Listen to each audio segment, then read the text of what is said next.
Let's say good afternoon and welcome to the CRC Developing Northern Australia second edition newsletter and webinar series on broadacre cropping in Northern Australia. The CRC's mission is to boost the economy and wellbeing of communities in Northern Australia.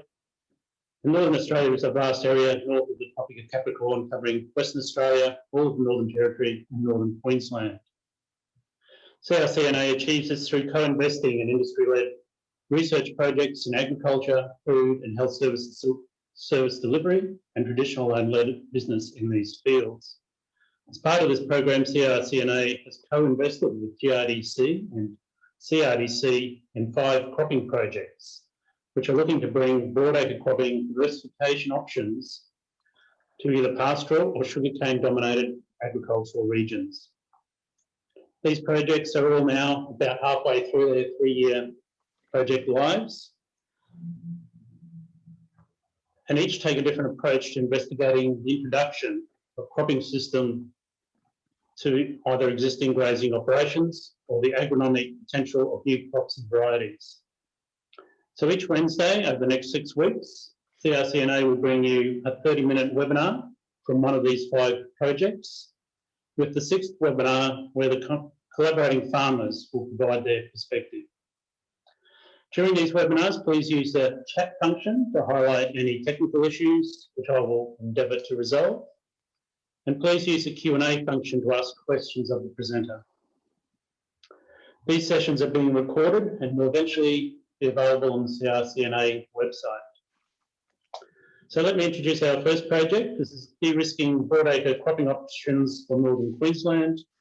The lead is Professor Daniel Rodriguez from the University of Queensland, Queensland Alliance for Agriculture, Food and Innovation. Daniel, over to you.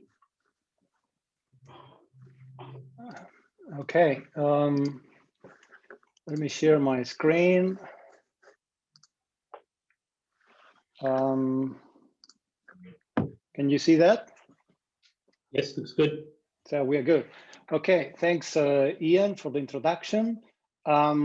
As Ian said, this project, the title is the Risk in Broadacre Cropping Options in North Queensland, and the main focus has been on grain cereals.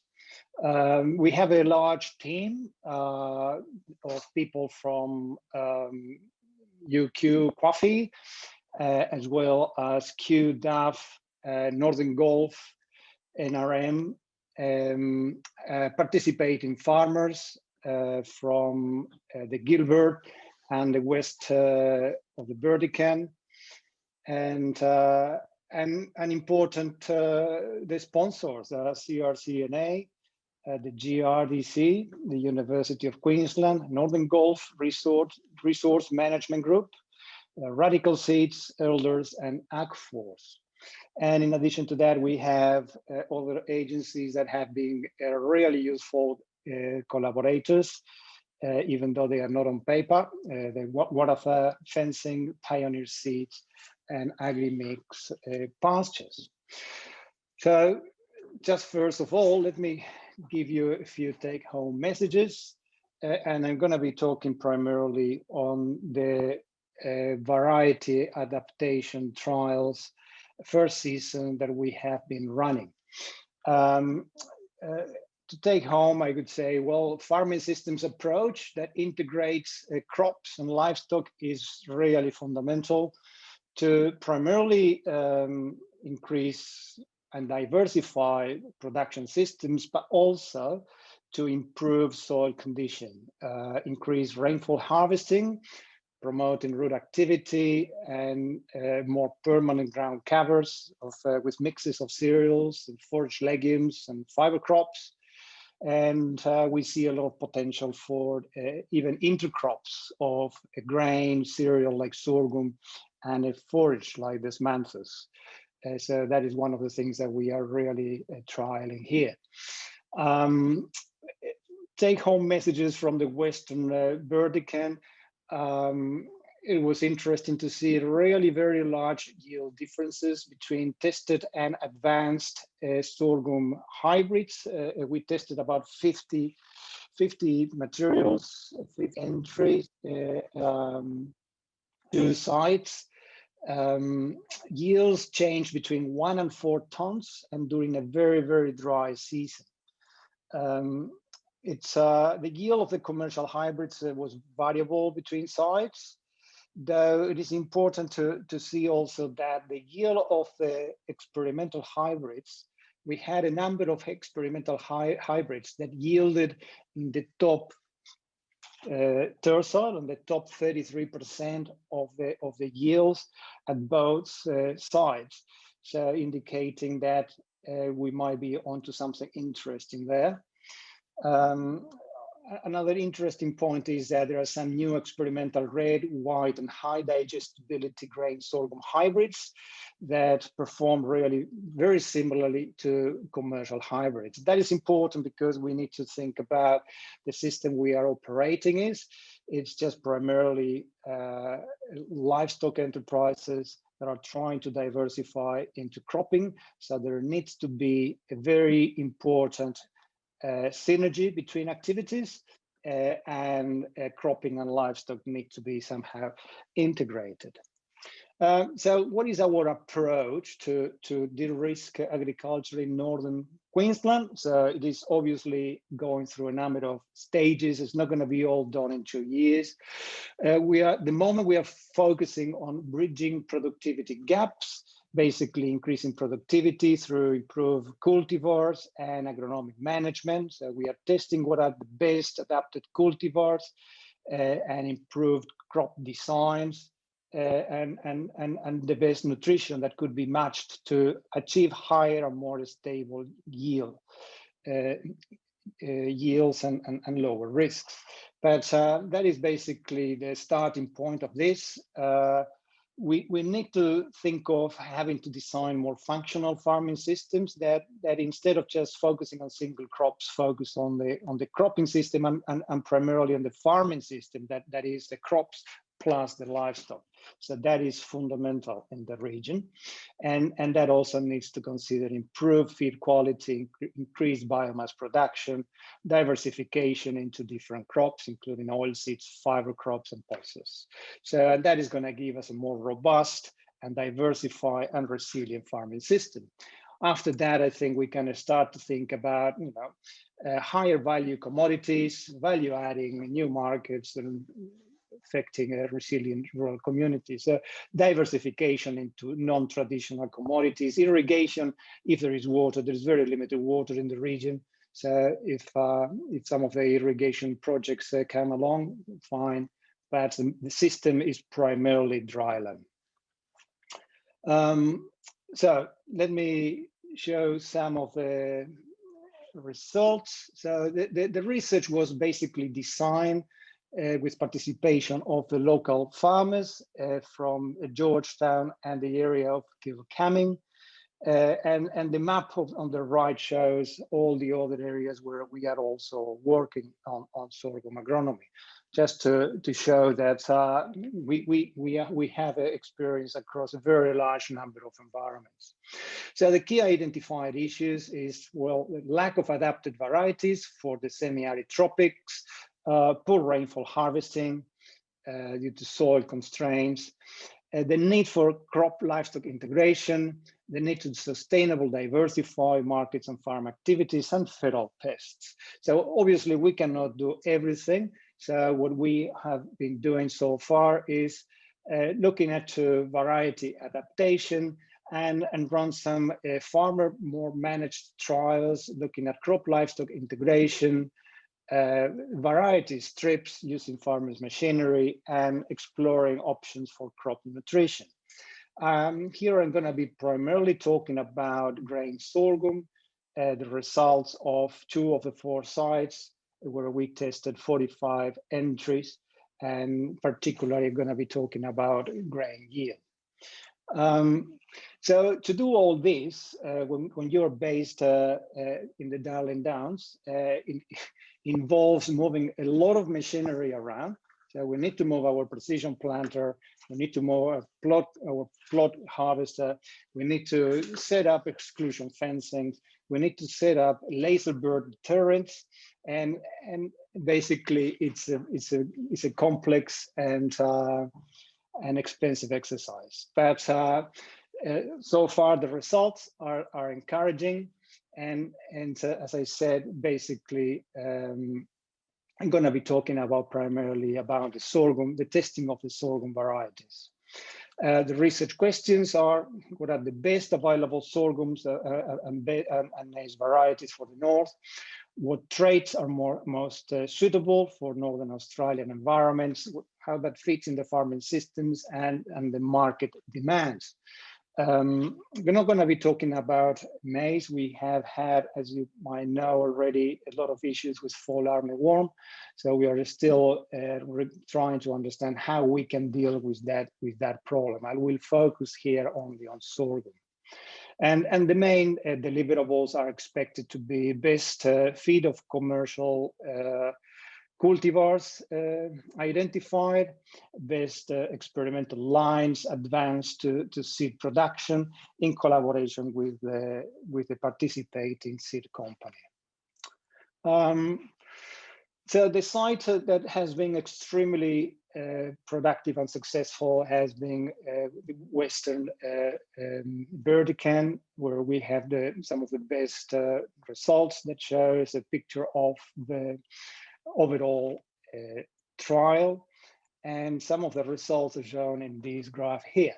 So there is a lot of bars and graphs here, and what you can see is that we have sorted the yields on this axis, on the y-axis, versus the name of the commercial in green or experimental line for two sites. One was in Capella, the other one was in Kilkenny.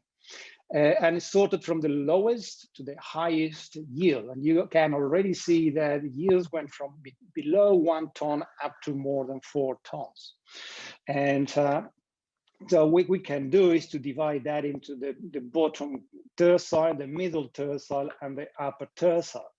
So when we look at the upper tercile, what is interesting is that there was some commonality on what experimental hybrids were sitting there. So you can see that these entries are repeated at both sites. So obviously this is very early days. The experiments have been already planted again, and in about 4 sites. And we really hope that we're going to be able just to tease out what are the best adapted experimental lines to these environments. Basically, we do need a lot of sites and a lot of data to be collected, because the variability in soils and variability in seasons is quite significant and dramatic. But I think it indicates in a very positive outlook for some of those experimental lines. And some of the commercials, weren't very consistent, but we do know that some varieties are better adapted to the north than others. So season to season variability is really significant in the Gilbert. If you look at the sorghum production for the previous year, that was 2018-2019, it was a bumper really season. Even though the season was not extremely wet, it was a really very good season. And our trial planted in 2019-2020 had a lot of issues, primarily because the monsoon started very late and early and ended very, very early. So what happened with rainfall in Georgetown? So you can see that this is basically long-term records shown from the season 2016-17, 2019-99 to 2000. So that shows what is a typical wet season, a typical middle season, and a typical dry season, 2002-2003. And what we can see is that the last year was pretty similar to the lowest rainfall in record. It started very late and ended very early in March. So what happened, even though we had about more than 500 millimeters of rainfall. So what happened there is that by mid-March, we had a bit of a bumper crop, and that was mid-March, was about here. By mid-April, the crop was dead. So many reasons for that. Some of those reasons are just soil structure, poor infiltration below 30 centimeters, poor root exploration, and basically that doesn't allow the rooting system to really explore the full depth of those soils. When we looked at a bit more into detail on how rainfall is infiltrating in the soil, so we basically were able to explain why rooting system didn't go below 30 centimeters. Primarily is because rainfall is just running away and it's not infiltrating. One of the sites, which is on a deep sandy soil, had a very high infiltration, which is this crop here that produced grain and was harvestable. And the other side that is only 50-60 kilometers away on a fine, silty, loamy soil, presents a very low rate of soil infiltration, the limited the capacity of store that rainfall, and obviously it was like growing plants in a pot. So that can be represented by this graph, where we have the situation that you have very limited root exploration of the soil, having only available about 30-40 millimeters of water stored in that shallow soil profile, compared to the other situation where we had up to 136 millimeters of stored soil moisture. How that reflects on the grain yield, basically that reflects here from long-term simulations with APSIM. You can see that in one case, when you have that restricted rooting depth, you are unlikely to receive to achieve very high yields. And you're going to have a very low water use efficiencies. When you move to this other situation, which is with a bit of deeper soil, you can increase a little bit water use efficiencies and achievable yields. And in the case that you do have a good soil infiltration and achieve a reasonable stored soil water capacity, plus you add some nitrogen fertilizer, the achievable yields just much higher. So that clearly points to a problem of rainfall harvesting in some of these soils, and but also it points that if that is sorted, that the yield potential can be really interesting. So one of the things that we are doing to try to mitigate this problem is the inclusion of species that they have a very significant rooting system that can penetrate these layers and put carbon into that soil. One of those species is the Smanthus, and it looks like it fits really very well in a sorghum system, where you can grow cereal and have the Smanthus growing in a sort of intercrop, that when the sorghum is harvested, then cattle can benefit from a high quality forage. At the same time, you are increasing biomass and you are increasing ground cover. So that is one of the systems that we are very interested in. So how we can grow two crops in one field at the same time, so that we can harvest grain, but also add value to the livestock enterprise. So again, going back to the take-home messages, what is needed here is a farming systems approach, where we look at benefits for both farm activities, and primarily because the livestock enterprise is the most important, is the most significant one. And we do know that this is possible, and it looks like we have some winning balls on the game there. In terms of variety adaptation, we are going to be doing this work continues this season. This is the last season we're going to have, and it looks like there are a number of experimental lines that are really very well adapted, not only to the environments of the north, but also to the needs of that integration between crop and livestock. And we are hoping that the seed company that is involved in the project will see that and take that further and release some of those varieties. So once again, I'd like to thank the participating farmers, the collaborators, and the investors on this project. And I would like to point you to the website of the agronomy conference that it is being run in October later this year in Toowoomba, where all this information is going to be presented in much more detail. Thank you. Thank you, Daniel. There are haven't yet got any questions up there, so I wonder if I might start off with one, Daniel. It seems that there is very specific varieties linking to soils and climates there. Do you think that a farmer will then have to be really doing some detailed soil mapping of their properties before they start designing their farming and selecting crops for different areas? The system as it is, given the very large variability between season to season, it works as a low input, low output, large scale system.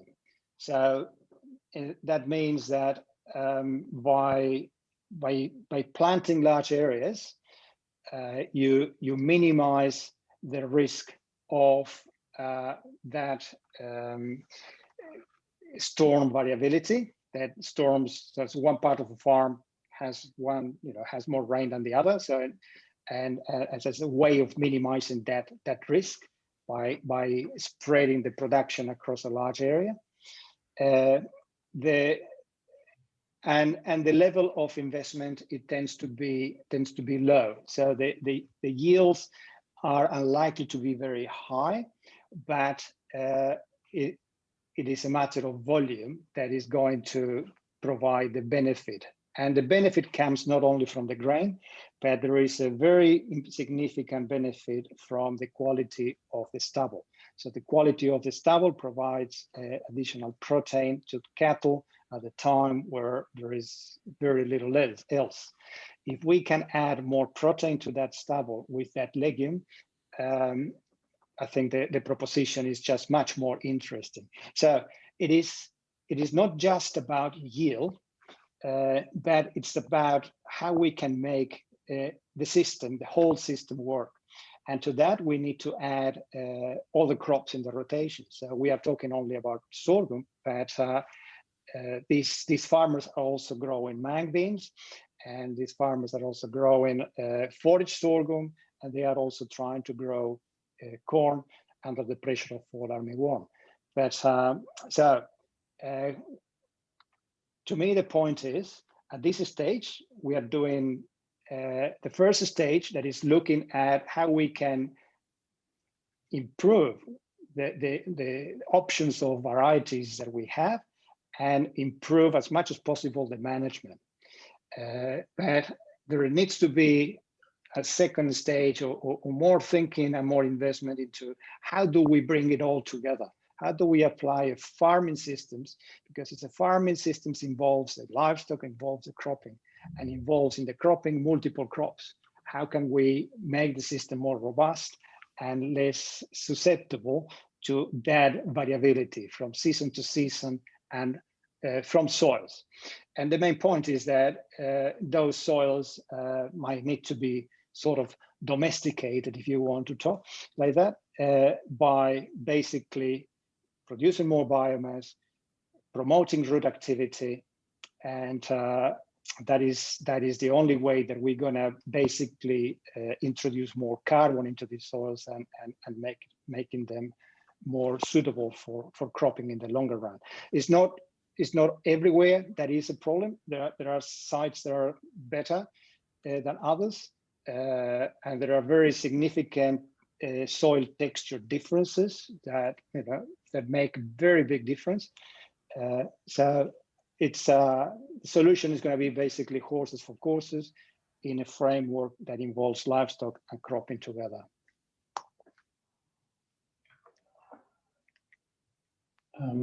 I might ask another question, seeing as none others have come. Do you think, Daniel, that the system you're describing is a fairly complex system rather than just a single cropping program? They'll need a fairly extensive extension program to pull what are really first-time farmers into such a complex system? I think you have very different types of farmers out there. You have farmers that are taking cropping really very seriously, and they see that as a significant opportunity to diversify their own activities. Some other farmers, they see this more as a development activity, in the sense of developing land to attract specialized farmers that can do the cropping.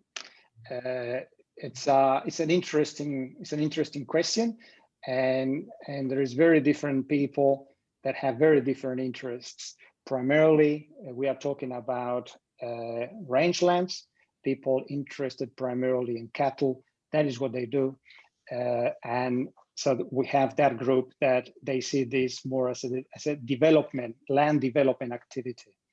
But there are other group of people that they do take it very, very seriously. They see this as a really a viable business, and they have long-term plans for cropping to stay and evolve into different adding value arrangements, like could be adding a feedlot, or adding more legumes into the system, and even thinking about the potential for irrigation, if there was the opportunity and the regulation to allow some overland capture of overland flows.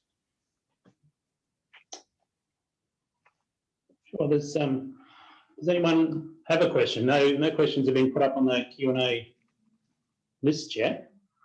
Are you noticing a greater change in the soil properties, chemical, biological, physical, with that mixed cropping compared to just a single crop? There is, well, we've been there only for 1 year and something, but that is something that farmers talk, or this field has been under cropping for 2 years, and that compares to this field that has been under cropping for over 7 years, and you can see significant differences. So you can really see that those soils that have just been cropped couple of times, they don't behave the same as soils that have been cropped for several years. So I think there is we're going to see an evolution of the environment. What is really important is that the practices that we promote are sustainable and aim to leave the soil in a better condition than what we found it. Awesome.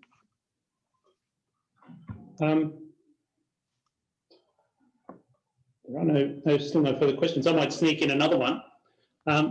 When you're working with the rangeland grazing systems and the cropping, how do you think that taking that land into cropping is making it available for a year, or how does that impact on the actual grazing operations? Do they mean you're grazing cattle on your desmanthus stubble? Is that making is that extending the amount of land they have available for grazing or reducing it? I think the amount of land for grazing is really large. So I think what we need to look at is into how we can add value to the grazing enterprise, to the grazing activities, and that adding value comes from growing more biomass of better quality at a time of a year that there is very little quality and very little quantity for livestock. In many cases, it's going to be very difficult to separate livestock from cropping activities. Maybe as the industry evolves over there, it is going to start to be managed differently and separately. At this stage, it is not happening, and basically it's not something that we need to push at this stage. But I do think that this is agriculture and cropping and dryland cropping in northern Queensland is there to stay, and for sure is going to evolve. And basically our role is to quantify what are the benefits and opportunities from and risks and constraints from different options. At the end, the farmers are going to make the decision, and the only thing we can do is just to provide some evidence. Yeah, I think there is a lot to be done and a lot to be improved. There is very little capacity in terms of labor, very little capacity in terms of skills. Consultants, extension, they are all lacking. The councils up north, they are very supportive. So I'm sure that something is going to come up, but it's going to take time. And yeah, it's a start of a very long process, I would imagine. And I think farmers from the south might have a lot to contribute. And that is something that we are trying to exploit as well, as we are just taking farmers from central Queensland up to the Gilbert to exchange ideas and offer their experience, and also to seek opportunities for share farming.